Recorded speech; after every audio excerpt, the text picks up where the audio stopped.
Yo tengo que decirte que lamento mucho que las fuerzas policiales estén colaborando con los criminales en el cierre de la avenida, es decir, en la comisión de un hecho punible, en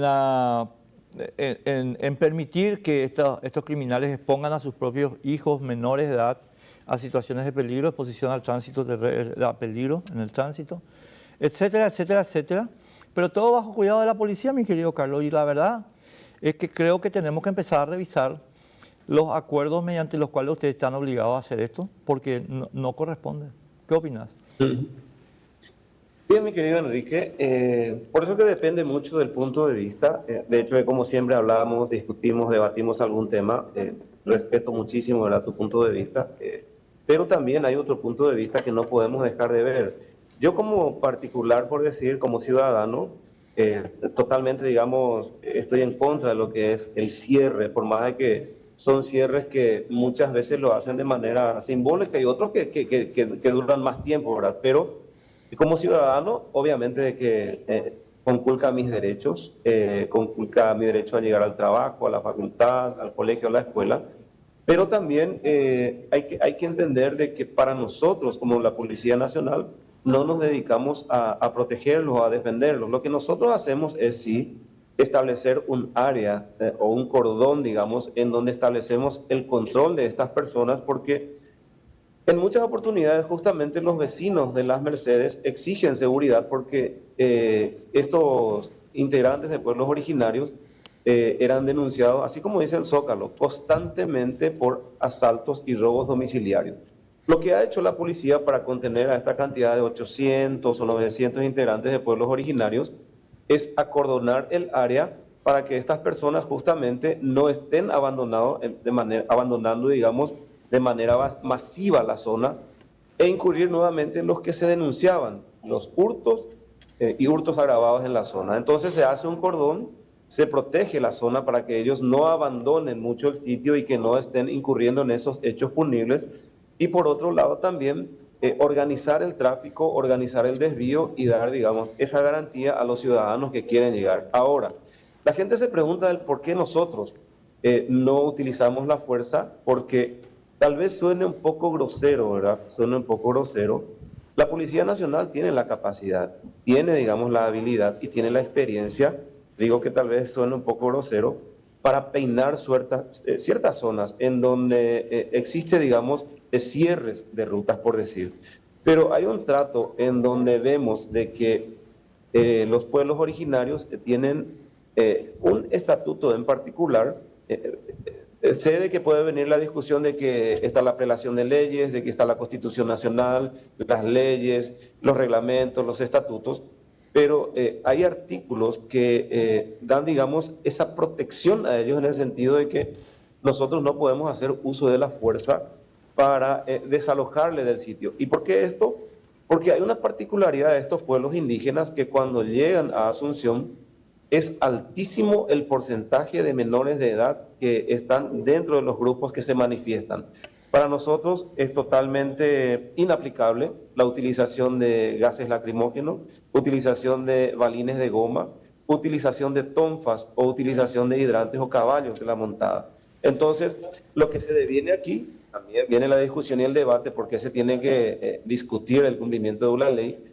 Entonces, lo que se deviene aquí es, digamos, viene a ser como una especie de negociación constante en donde ellos abandonan la ruta, abandonan la avenida y ante las respuestas negativas de las instituciones vuelven a cerrar por espacios de minutos. En estos últimos tiempos hubo un día en que hubo un cierre bastante largo donde se apeló al desvío del tráfico. Entonces, ninguno de estos integrantes de pueblos originarios han abandonado a los respectivos grupos que han venido de Canindeyú, de Caguazú, un poco también de la región, digamos, oriental y occidental. Entonces se han mantenido bastante radicales en sus propuestas. De hecho que como policía nosotros hemos convocado a la Defensoría del Pueblo, hemos convocado al Ministerio Público, hemos convocado a Derechos Humanos del Ministerio del Interior, Secretaría de la Niñez y Adolescencia, Secretaría de la Mujer y esos esfuerzos no se han dado al instante, sino que esos esfuerzos fueron dándose recién a partir de ayer, hoy, que continúa, digamos, la exfiltración de estos integrantes de pueblos originarios, y en este minuto tenemos aproximadamente 45 más que han quedado de los 900. Pero la discusión es siempre del por qué no se aplica la fuerza, del por qué no se los quita de la avenida, del por qué no se los quita de la calle. Entonces, es el factor de la utilización de fuerza y los efectos colaterales que devienen de eso. Claro, a ver, Carlos, yo tengo muchas objeciones de principio a la cuestión, no a lo que vos estás diciendo, sino a la cuestión. Las quiero formular sucintamente, no para desviarnos del debate, sino simplemente para establecer un contexto sobre, para que vos sepas de dónde yo te pregunto. No, la primera cuestión es, primero, ¿quién define quién es un pueblo originario? Nuestra Constitución, en el artículo 62, establece que se reconocen como grupo de cultura anterior a la formación y organización del Estado paraguayo. Yo no tengo ningún elemento que me permita sostener, mi querido Carlos, y creo que nadie los tiene, que Juan Domínguez es originario. Juan Domínguez dice que es originario porque cumplió un trámite burocrático dirigido por la ONG de Óscar Ayala Amarilla de inscribirse como pueblo originario. Pero la verdad es que el Estado paraguayo no realizó ninguna trazabilidad para saber si este badulaque está o no dentro de lo que el artículo 62 define. Pero después viene la segunda cuestión, que para mí es la más importante. Supongamos que Domínguez sea un originario. Cosa que yo no, o sea, personalmente yo creo que Domínguez es un estafador nomás.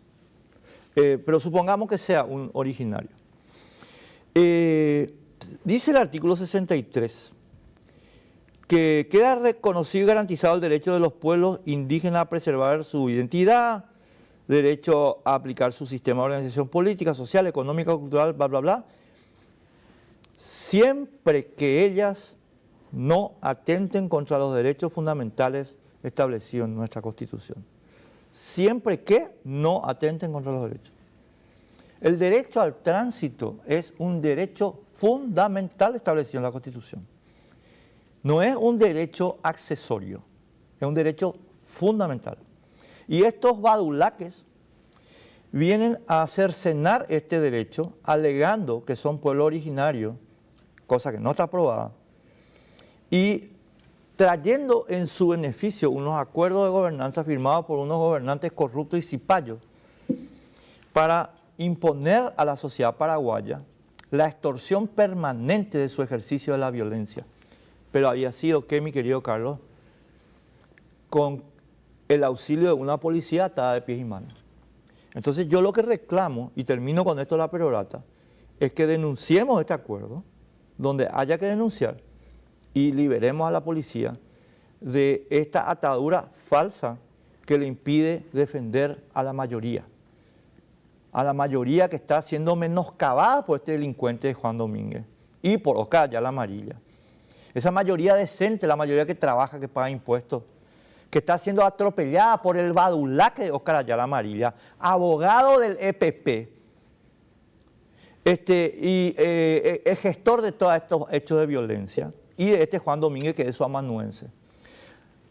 Tenemos que parar de tenerles miedo a estos soretes, solamente porque los tipos tienen enchufe internacional y apoyo en los medios de comunicación. No hay que tenerles miedo, mi querido Carlos. Perdón, será. ¿Hasta cuándo la gente decente va a tener que arrodillarse frente a los delincuentes? Perdón.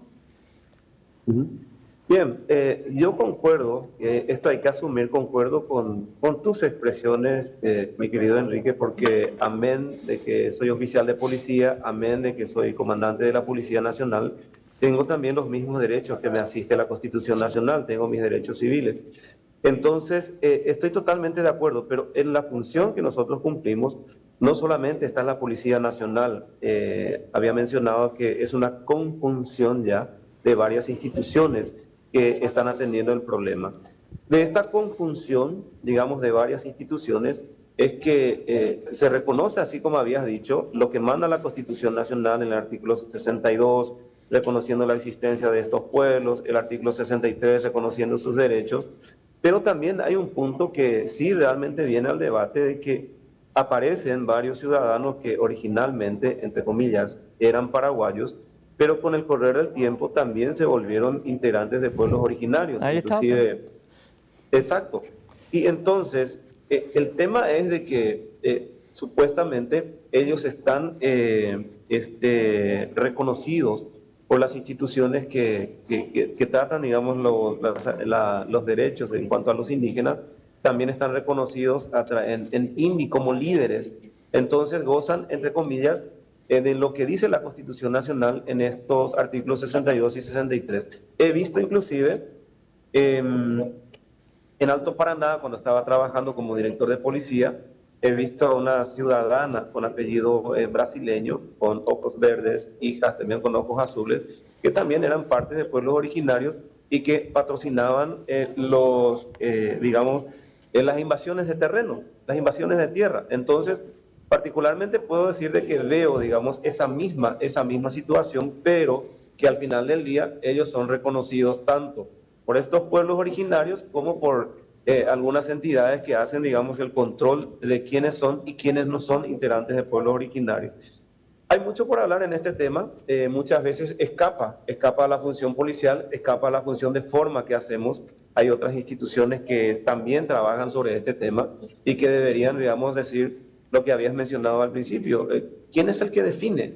¿Quién es el que los identifica y que los tiene como pueblos originarios realmente? Carlos, no te voy a robar mucho más tiempo porque mira, yo te agradezco enormemente que tengas la valentía de decir lo que estás diciendo. Y no tengo ninguna duda de que mañana los ensobrados que trabajan para estas ONG cobrando dinero te van a cagar a patadas. Pero no hay que tenerles miedo a estos badulaques. Estos son unos badulaques, unos delincuentes nomás son. Mi punto es el siguiente, mi querido Carlos. Y esto a lo mejor sobrepasa tu jurisdicción. Acá lo que pasa es que el gobierno no logró todavía unificar criterios y entonces hay reparticiones que andan por su cabeza, que son verdaderos feudos. Nosotros en términos técnicos reales, en términos técnicos fácticos, Carlos, somos en realidad no una república, sino una federación de feudos que tienen ejercicios exclusivos en el Poder Ejecutivo. Y uno de estos feudos es el INDI. El otro es el Ministerio de Educación. Yo creo que el Ministerio de Educación está mejorando situación y así vamos con salud, con mujer, niñez, etc. Todos esos feudos que se crearon para que no gobierne el pueblo paraguayo, para que gobiernen las ONGs. Entonces estos andan por su cabeza y firman cualquier acuerdo y menoscaban cualquier derecho. Y esto es lo que se tiene que terminar, mi querido Carlos. Ahora, yo lo último que te pregunto después de hacerte este contexto es, pero la policía también tiene estos acuerdos. Ustedes también tienen acuerdos con CODEUPI, ustedes también tienen acuerdos con Tierra Viva, ustedes tienen acuerdos con una cantidad de ONG que son una porquería. ¿Por qué? Bueno, yo como comandante de la Policía Nacional, mi querido Enrique, puedo asegurar que no tenemos ningún acuerdo con ninguna de los entes que habías mencionado. No tenemos en absoluto, al menos desde que yo asumí, no he encontrado ni tan siquiera un documento, ni tan siquiera un comentario de mi asesoría jurídica o mi departamento de leyes y reglamentos que haya algún tipo de convenio o de acuerdo, ya sea, digamos, de hecho o de derecho. No lo tenemos. Lo que sí nosotros siempre observamos es de que, por sobre todas las cosas, hacemos el esfuerzo a través de los directores de policía. Yo creo que esta mañana estaba hablando contigo Juan Ramón Agüero, el director de Asunción. Sí, estaba. Tomándose, digamos, el peso de estar lidiando y el peso de estar buscando negociar y llevar, digamos, a buen puerto, digamos, la salida definitiva de esta gente de Artigas. Se consiguió en gran parte, de hecho, que hay que asumir también de que la gente de INDI estaba trabajando con esto, pero también no me quiero anticipar a las soluciones. De hecho, que ya hay una solución que va a ser más de fondo que de forma. Tal vez corresponda a otro nivel dar, digamos, ese anuncio, pero ya tenemos digamos, esa información que todavía lo mantenemos en reserva, pero hay una solución más de fondo que de forma. Entonces, con esa solución nosotros vemos una salida ya a lo que es definitiva, a lo que es el cierre en lo que es Artigas, la habilitación nuevamente de esa entidad, de esa institución militar, y por sobre todas las cosas lo más importante, no desatender lo que es la prevención y seguridad en Asunción, atendiendo de que son varios elementos de la Policía Nacional que están apostados de día a día en esa avenida. Hay otras cuestiones de interés para la Policía Nacional que estar, digamos, apostando a sus efectivos ahí en esa avenida. Carlos, ahora sí, ultimísima. Hay un tema de inteligencia que me gustaría conversar contigo, que es el siguiente. Me estaba contando esta mañana, justamente antes de la entrevista con Juan, la señora Patricia Pauli, que ella está entre la novena y el Club Libertad. Me estaba contando que efectivamente fueron convocados estos badulaques a la novena, pero que a la novena en la novena se congregaron también una cantidad de vehículos, camiones sin chapa, que fungen de traslado de estos badulaques. Ahora, mi querido Carlos, andar sin chapa es una falta, y esto se hizo en la comisaría. Y ahí yo voy a una cuestión de inteligencia que quiero preguntarte. Carlos, esto es muy sencillo de saber quién financia esto. Y es, señor chofer del camión, ¿quién le pagó a usted? ¿No querés contar? Adentro. ¿De quién es el camión? ¿Cuál es su número de chasis? ¿Dónde está su registro del automotor? ¿Por qué usted no tiene chapa? En la cárcel va a contestar las preguntas. Y yo te aseguro que va a soltar la lengua. Y ahí vas a saber quién pagó el camión. Y después vamos a irnos a quién pagó, al que pagó. Y vas a llegar a las ONG. Perfecto. Bueno, lo que yo quisiera agregar, tal vez, debería yo averiguar más sobre el tema de los camiones, pero solamente querría anticiparte que los camiones encargados de exfiltrar, por decir, a los integrantes de pueblos originarios, fueron utilizados de las fuerzas militares, de la Policía Nacional y también de INDI. Yo debería averiguar con el director de Asunción cuáles eran esos vehículos, digamos, o de qué institución o de qué entidad no tenían la chapa en este caso, pero fueron vehículos utilizados prestados por la Policía Nacional, por las fuerzas militares y por INDI. Salvo caso de que, no sé, haya venido otro vehículo particular. No, yo te contaba esto como anécdota para darte quién contó, pero lo contó al aire, por eso estoy participando del tema. Porque en realidad son los camiones que los traen. A los que, señor chofer, el Jumbo, acá, a ver, ¿y tu chapa, papá, dónde está? No, lo que pasa es adentro, ¿dónde? El número de chasis, ¿dónde está tu registro del automotor? ¿Quién te pagó? Adentro. Y te va a cantar, pero te va a cantar, no sé, te va a cantar polka, guarania, ópera, todo te va a cantar. ¿Entendés? Y ahí Perfecto. vas a llegar. Tal vez sea algo muy rústico y no muy correcto, no muy elegante, pero estos son los vehículos, no tiene chapa, es un vehículo, yo no podría decirte ahora si es de INDI, es de la Policía Nacional, no podría decirte, pero nosotros estábamos utilizando los vehículos que en este caso son del Estado, de la Policía, INDI y de las Fuerzas Militares. Salvo caso digo de que hayan entrado algunos elementos, pero estos vehículos que son de esta marca, no voy a decir la marca, pero uno reconoce el diseño, que son típicamente de instituciones del Estado. Solamente que, ahí, Carlos, me estás agregando un tema, ya no te hincho más, pero las instituciones del Estado están tan obligadas como cualquiera a tener el registro del automotor. No, totalmente, es una cuestión administrativa que nosotros podemos revisar con el director de Asunción.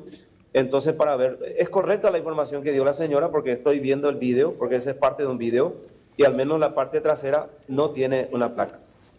Carlos, yo solamente quiero agradecerte la amabilidad que tenés siempre. Le dije hoy a Juan, porque fue una entrevista muy agitada de mi parte, y yo sin embargo le expliqué a Juan antes y después lo que quiero volver a explicarte a vos, porque yo no quiero sacrificarle a la policía por esto, mi querido Carlos, pero sí creo que es el momento de poner los puntos sobre las IE. Y yo en mis gritos esta mañana no le estaba gritando a Juan Agüero en particular. Estaba gritando por una situación que no puede continuar. Yo creo que la gente que paga impuestos merece un poco de respeto y de apoyo. Y resulta que acá, como hay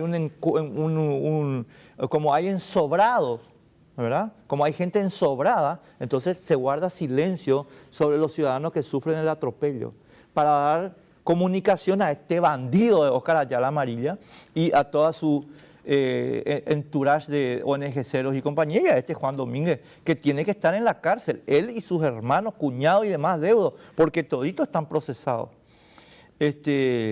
Parece que se olvidan que están procesados estos sujetos. Pero bueno, Carlos, un abrazo, gracias. Quería hacerte esa aclaración nomás. No, al contrario, gracias por el espacio, gracias por el tiempo y un fuerte abrazo, mi querido Enrique. Saludos. Gracias, gracias Carlos. Carlos Benítez, comandante de la policía.